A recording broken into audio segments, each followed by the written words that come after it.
Bonjour à tous, bienvenue dans notre monde de la spiritualité. Aujourd'hui, j'ai un sujet à controverse et qui risque d'occasionner de grandes polémiques dans les milieux chrétiens. Le titre du message est « Les victimes des dîmes ». Les victimes des dîmes. Vous savez, durant son ministère terrestre, Jésus a été confronté par les gens religieux de son temps sous 3 thèmes. Premièrement, le mariage. Deuxièmement, les sacrifices. Et troisièmement, les dîmes. Les dîmes. Oui, je sais d'avance que le sujet que j'aborderai aujourd'hui sera controversé et suscitera une polémique dans vos milieux, dans les milieux chrétiens. Mais tout d'abord, je tiens à préciser que mon but n'est pas de rejeter du revers de la main ceux qui donnent de l'argent en toute libéralité pour l'avancement de l'œuvre de Dieu, mais beaucoup plus de vous enseigner l'esprit de la lettre en ce qui concerne les dîmes. Et notez que de donner avec libéralité, c'est une grâce, et de donner avec joie est encore une grâce du Seigneur. Je dis aussi que la valeur des dons ne réside pas dans le montant, mais dans le fait qu'ils ont été faits volontairement. Et pour bien vous faire comprendre mon sujet et vous placer dans le contexte, je vous demande, avec un gros s'il vous plaît, je vous recommande auparavant d'écouter le message de la pauvre veuve sur Denis Doyon YouTube au numéro 78. La pauvre veuve sur Denis Doyon YouTube au numéro 78. Et à partir de là, avec la grâce de Dieu, mon vœu le plus cher est que vous m'apportiez des arguments bibliques logiques pour me montrer que j'ai tort et que c'est vous qui avez raison. Sauvez vos âmes moyennant de l'argent. L'establishment religieux a depuis des siècles parvenu à faire croire à la plupart des chrétiens profanes ou mal affermis dans la parole de Dieu qu'ils doivent donner 10% de leurs revenus comme dîme à Dieu par l'entremise de leur Église ou du ministère qui la réclame, sous peine de ne pas être bénis ou pire, d'être sous la malédiction de Dieu. Est-ce que la Bible soutient un tel enseignement aussi menaçant? Est-ce qu'un Dieu d'amour qui nous a libérés de toute crainte, voudrait intimider ses enfants en les obligeant à payer leurs dîmes? Lui qui nous dit que nous avons tout pleinement en Jésus-Christ, en Colossiens 2,10. Vous avez tout pleinement en Jésus-Christ. Il a tout accompli, même vos dîmes, même votre salut. Et notez qu'à la suite d'un concile à Jérusalem, les piliers de l'Église primitive ont encouragé les frères de se souvenir des pauvres, en Galates 2:10. Il serait bon aussi que vous sachiez que le Seigneur, dans sa parole, a établi une règle fondamentale de mutualité qui existe dans le royaume de Dieu. Et je m'explique afin que vous reteniez cette règle. Dieu a mis la portion temporelle du pauvre dans la main du riche, et il a placé la portion du riche dans la main du pauvre. 1 Corinthiens 12, 23, Actes 2, 44, 2 Corinthiens 8, 13, Jacques 2, 5 et j'en passe. Et juste en passant, je fais une petite parenthèse. Savez-vous quel a été le crime de Sodome et Gomorrhe qui a fait déborder le vase de la colère de Dieu? Oui, il y a eu des péchés contre nature de la sexualité, mais celui qui a été le pire a été celui de négliger les pauvres, les malheureux et les indigents à Sodome et Gomorrhe. Ézéchiel 16, 49. La Bible mentionne que la dîme a été établie par Dieu pour la nation juive seulement. Et notez aussi que Jésus-Christ, qui était en son temps sous la loi mosaïque, est venu accomplir totalement toutes les ordonnances de la loi à la croix du Calvaire. Et cette loi n'a pas été abolie pour les païens. C'est-à-dire que ceux qui ne sont pas sauvés par la grâce de Dieu sont toujours sous la loi et la colère de Dieu demeure sur eux. Matthieu 5, 16 et Éphésiens 5, 6. Faisons un peu d'histoire. La dîme fut ordonnée pour la première fois dans le livre du Lévitique, chapitre 27 et les versets 30 à 32. Et la dîme n'a jamais intégré des sommes d'argent, mais elle représentait le 10e des récoltes et du bétail de la nation juive. Et pour aider les pauvres et les indigents, le Seigneur a demandé aux propriétaires d'un champ de laisser un coin sans le moissonner pour les pauvres, en Lévitique 19, 9. Auditeurs, auditrices, il n'y a rien, pas même un seul verset dans toute la Bible qui ordonne à quiconque, qu'il soit juif ou pas, là, de donner 10% de ses revenus. Les Juifs devaient apporter et non payer 10% des produits de la terre ainsi que du bétail lorsque le temple existait. Et le prophète Amos, lui, il préconisait comme religion une moralité sans réserve pour Dieu, une religion de cœur, comme a dit Jésus en Amos 5, 21 et en Matthieu 15, 8. La dîme, même si elle n'était pas respectée, était obligatoire pour les Israélites, car ils étaient soumis à la loi donnée par Moïse. Et en plus, ils devaient la respecter, tout comme les 613 autres ordonnances qu'ils ont ajoutées dans la suite des temps par les chefs religieux. Et notez aussi que Dieu n'a jamais ordonné à aucune autre nation d'apporter la dîme. D'ailleurs, le Nouveau Testament appuie ce système en disant que c'est pour le nom de Jésus-Christ que certains enfants de Dieu sont partis distribuer la parole de Dieu, et tout cela sans rien recevoir des païens, en 1 Jean 7. Sans rien recevoir des païens. Moi, je dirais que les païens ne doivent aucunement participer à l'œuvre de Dieu. Comment concilier mes textes si à l'intérieur de vos églises, lors de vos campagnes d'évangélisation, ou plutôt de recrutement pour remplir vos sièges vides, en passant une offrande, autant que pour vos membres et que pour les païens présents? Avez-vous une réponse? Le mot que Jésus employait pour ces gens était prosélyte, en Matthieu 23, 15. Un prosélyte.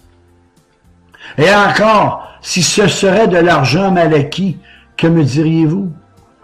La dîme, les récoltes et les bétails, étaient apportés par les Israélites pour l'entretien des Lévites qui servaient dans le tabernacle, puis plus tard dans le temple de Jérusalem, en Lévitique 27, 30, Nombre 18, 26, Deutéronome 14, 29, 2 Chroniques 31, 5, et ainsi de suite.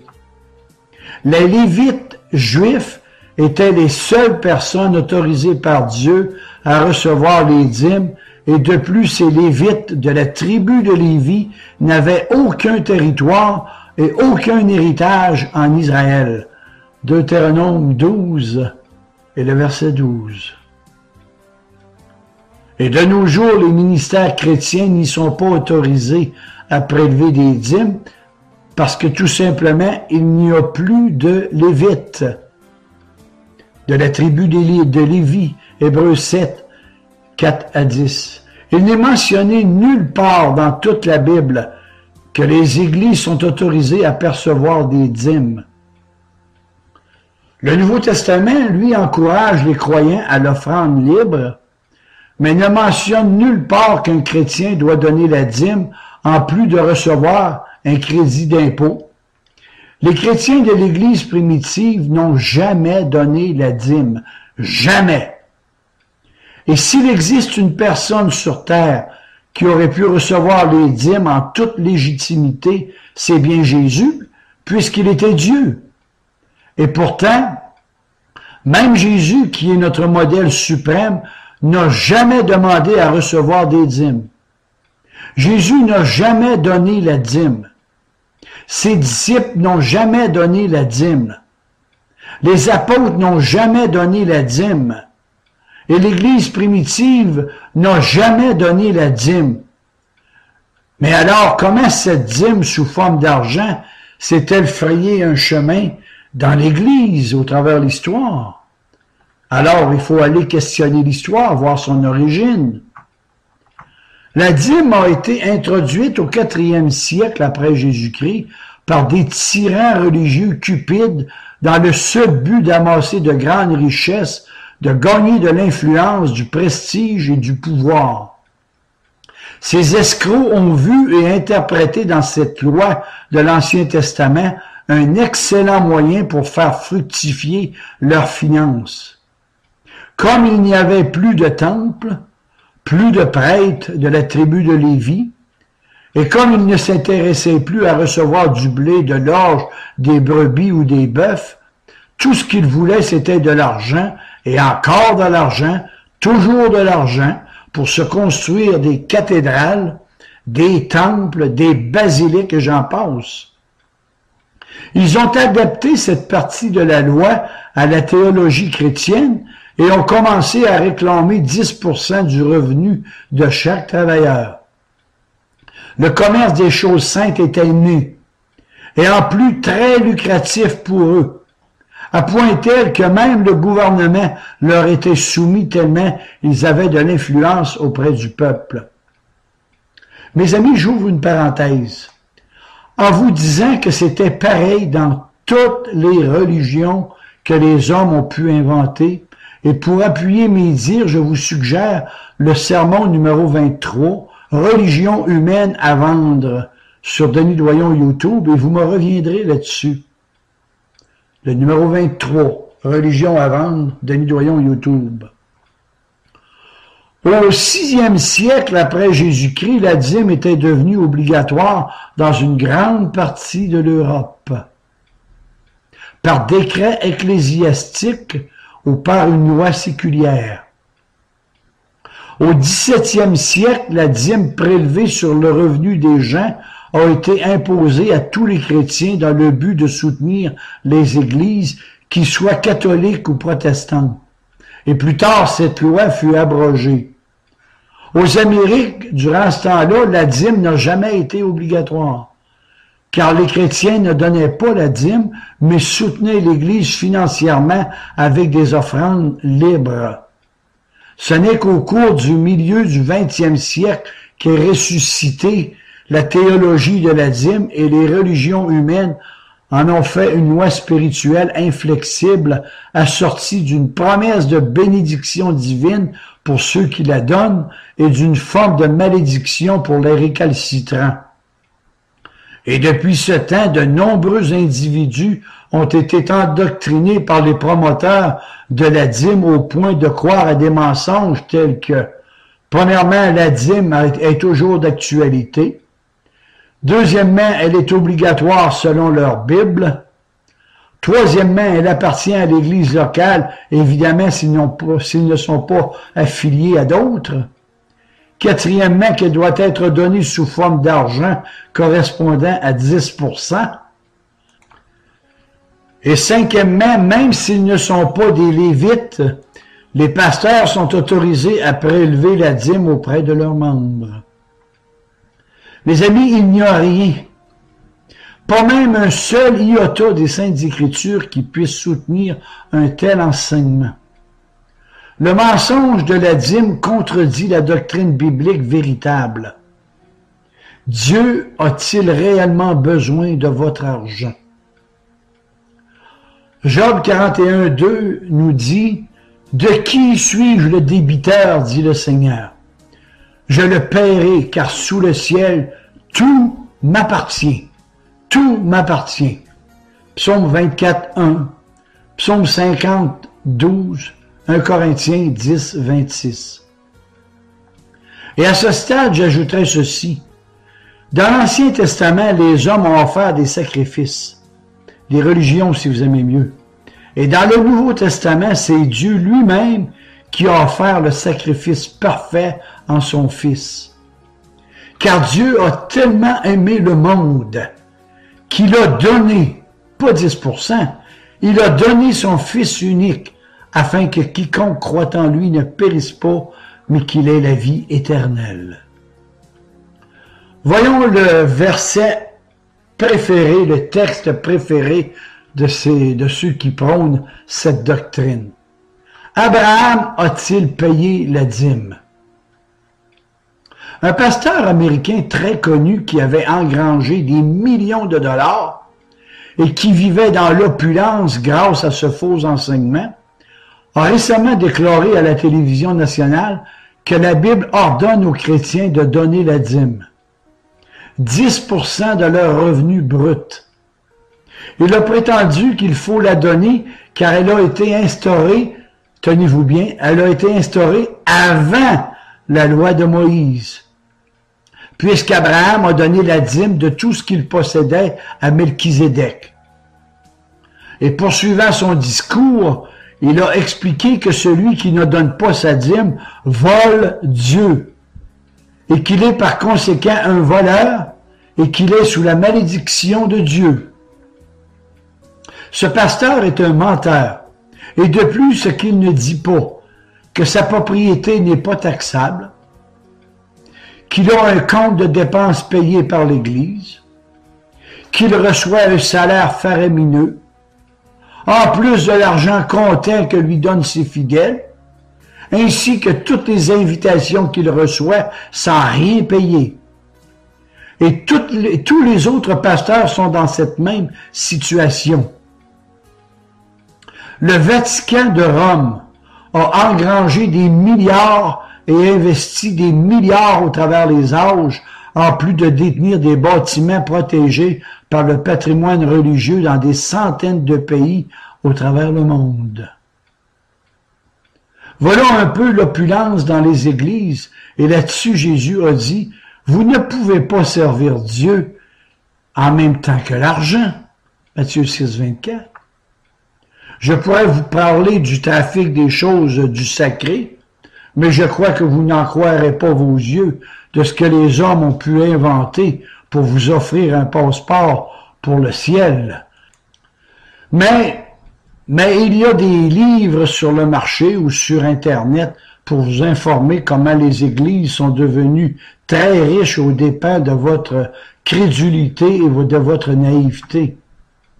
Comme par exemple, ce qui attire bien les gens aussi pour donner de l'argent, les pseudo-guérisons, les miracles, les indulgences, gagner votre ciel, les pénitences, la canonisation des gens décédés, la libération des âmes du purgatoire, le baptême pour les morts, et j'en passe, là. Vous n'avez pas idée du pouvoir de l'argent dans les religions. Et pour ceux qui ne le savent pas, la dîme de l'Ancien Testament n'a jamais consisté en somme d'argent, mais en bétail, en grains et en produits connexes. Oh, je sais très bien que ce n'est pas ça du tout que l'on vous enseigne dans vos églises ou dans vos facultés de théologie. Mais analysons un peu ce Melchizedek. Voyons un peu cette histoire qui a été très mal interprétée par bien des prédicateurs.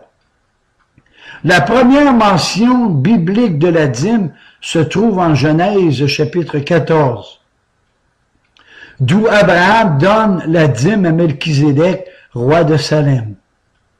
Mais Abraham a-t-il vraiment donné tout ce qu'il possédait à Melchizedek?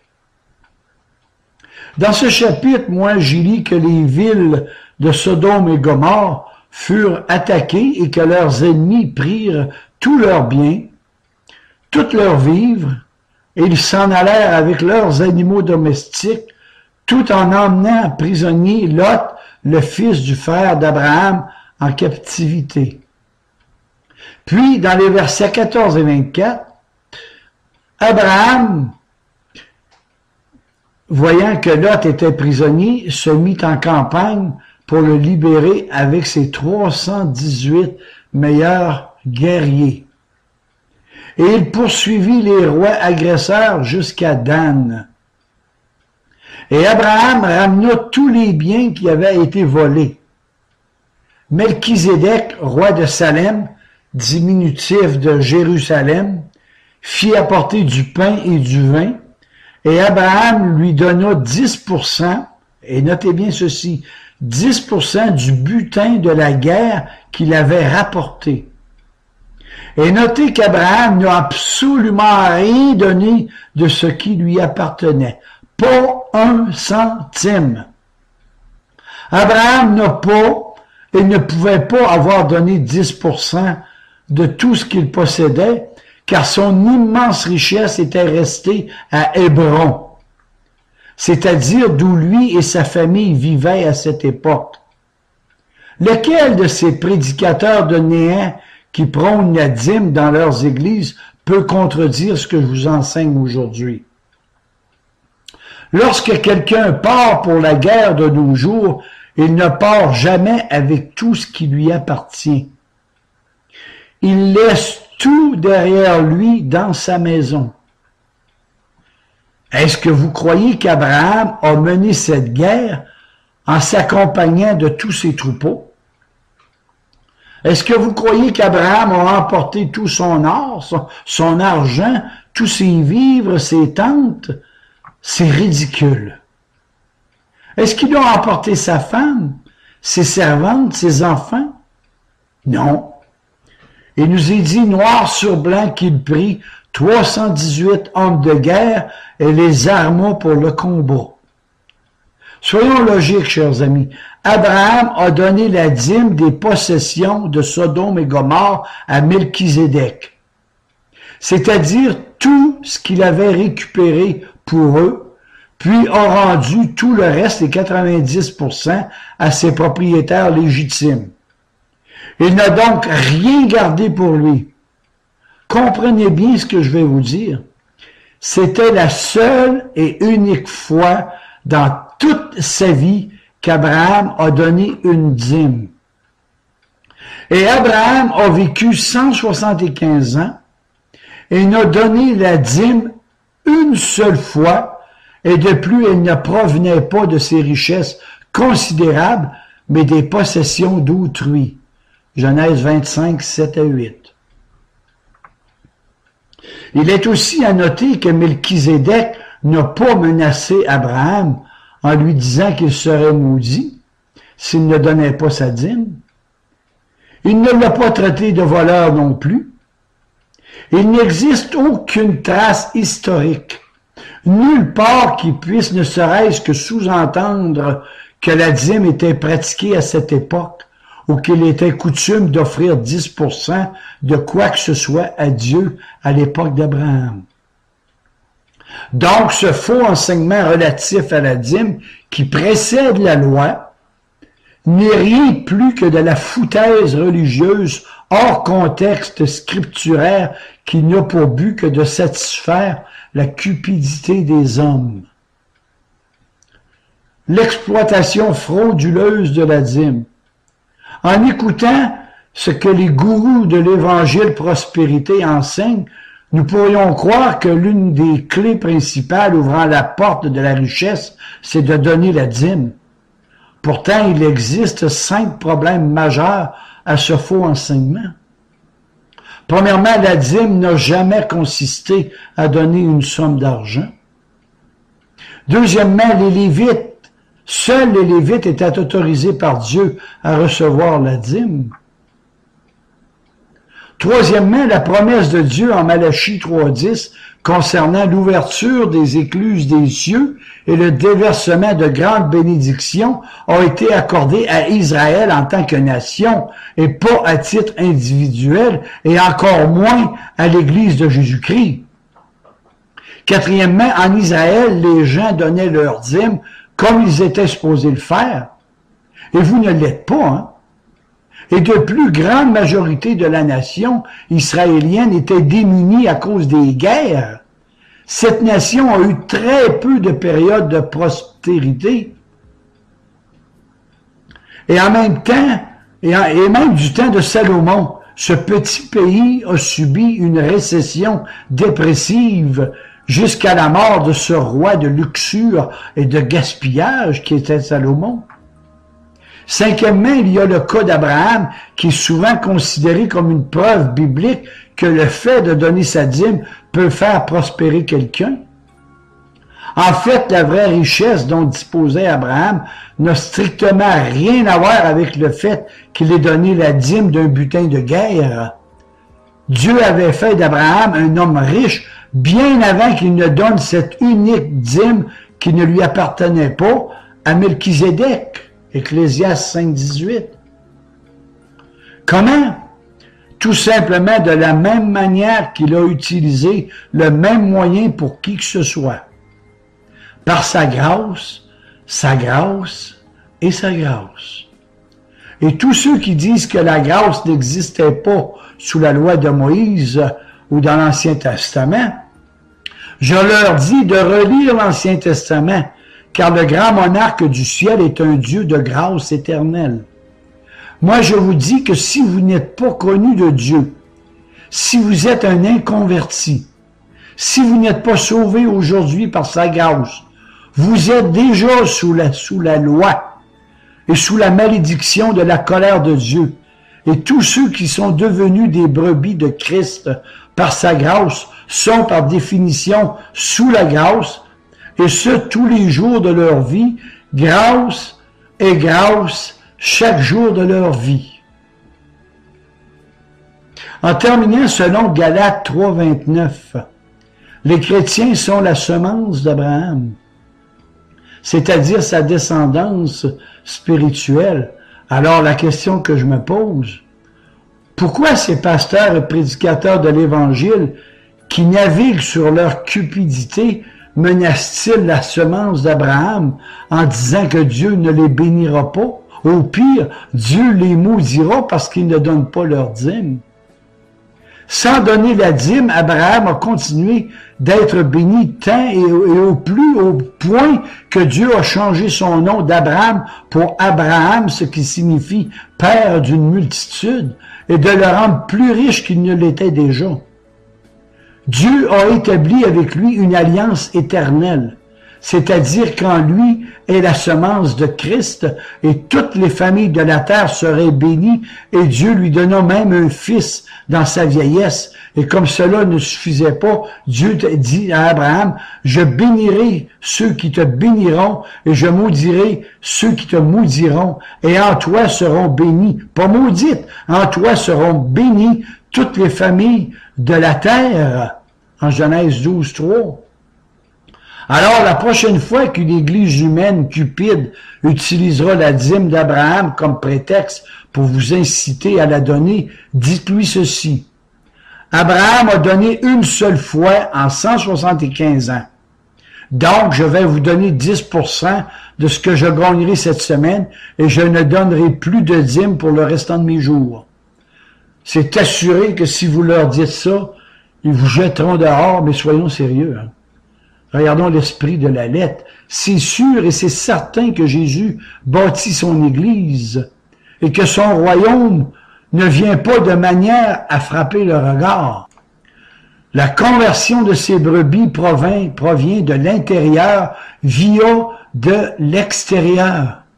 Et sur ce dernier sujet qui est très important, je vous propose les sermons numéro 79, la doctrine de l'élection de Dieu, et le numéro 24, la grâce irrésistible de Dieu. Voir Denis Doyon YouTube et vous me reviendrez là-dessus. Dans un monde idéal, l'Église devrait être une petite communauté de croyants partageant la même foi, le même objectif de la proclamation de la parole. Prioriser en premier les pauvres de cette petite Église et après les autres qui ne font pas partie de cette communauté, Galates 6:10. Faire l'œuvre d'un évangéliste, visiter les malades, prêcher la parole, chanter des cantiques spirituels ensemble lors de vos réunions, partager la scène, partager la parole, prier ensemble et j'en passe.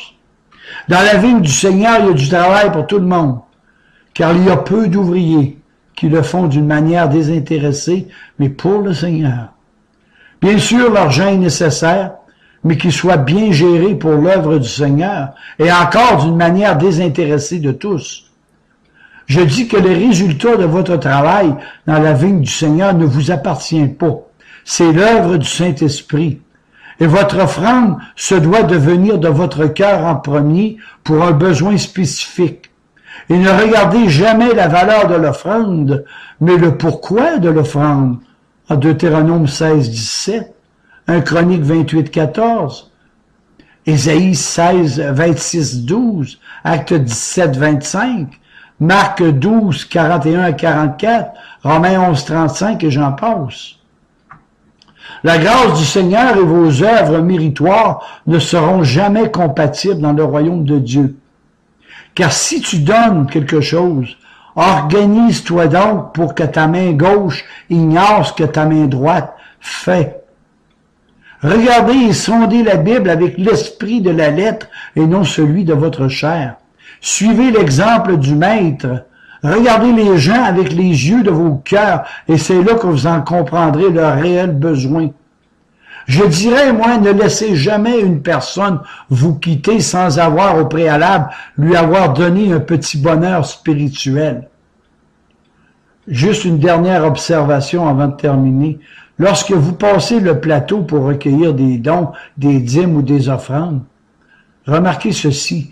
La personne qui est démunie près de vous et qui ne donne pas d'argent parce qu'elle n'en a pas les moyens, est déjà jugée par vous et cela devient une pierre d'achoppement pour votre communauté.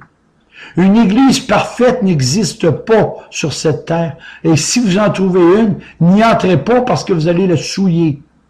Moi, je dis aussi que l'église que Jésus-Christ bâtit depuis plus de 2000 ans, cette église, elle est remarquable, elle est sublime, elle est admirable, merveilleuse, incomparable, vue d'en haut. Et à propos, avez-vous écouté mon message sur la pauvre veuve que je vous ai demandé au début? Amen et que le Seigneur vous aide à comprendre.